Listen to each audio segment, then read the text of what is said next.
Toyota Fortuner 6 GB RAM, 128 GB ROM, 360 camera, upgrade, Qualcomm Snapdragon processor. Ito yung rear cam. Dito yung stock dati, ngayon pinalitan namin ng aftermarket. LTD po yan. So meron siyang subwoofer dito sa likod. Okay, subwoofer, stock.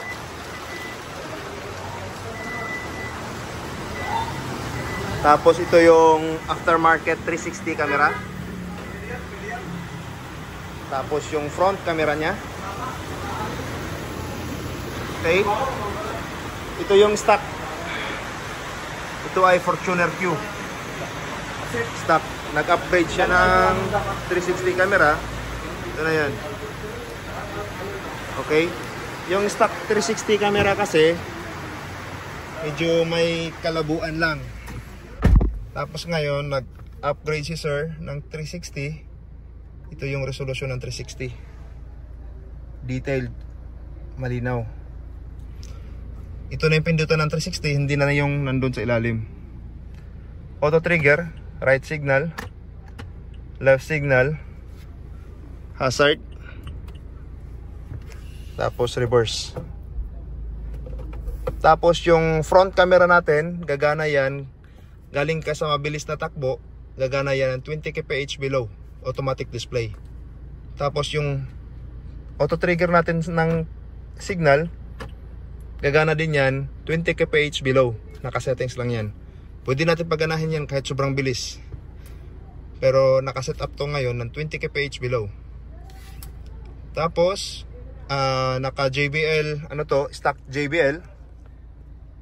Ayun o, JBL. Gusto ni sir na lalakas daw yung output. So ang gusto ni ang ginawa namin dito is pinalitan ng amplifier, yung stock amplifier ni sir. So ngayon ito yung output niya. Testing natin. Play James Blunt on YouTube. Online voice command yan. Alright, playing James Blunt on YouTube. Stepped out together into the dark. 9 pa lang volume niya. Yeah, we believed it, the two of us. I heard a countdown. Pati yung subwoofer niya, ramdam na ngayon. And for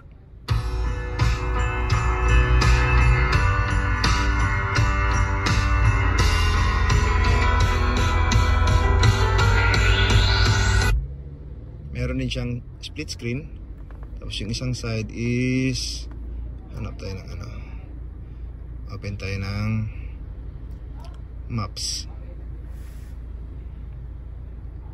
So okay, split screen, meron siyang YouTube, meron siyang maps. Okay. Tapos yung 360 natin, all sides recording. Tapos meron din tong audio recording. Meron siyang 3 kung gusto mo mag-up audio upgrade. Meron siyang 3 preamp output. Meron siyang front, rear, and sub out. Tapos meron din siyang 3 USB port, 1, 2, 3. Tapos meron din siyang SIM card. Okay, 3 USB, 1, 2, 3. Tapos isang SIM card. Yung SIM card ni sir, ito yung display niya. Merong SIM card. Okay. Tapos ito yung mga application niya. Meron na siyang YouTube, Spotify, Netflix, TikTok, Waze, and that's all. All goods. Thank you.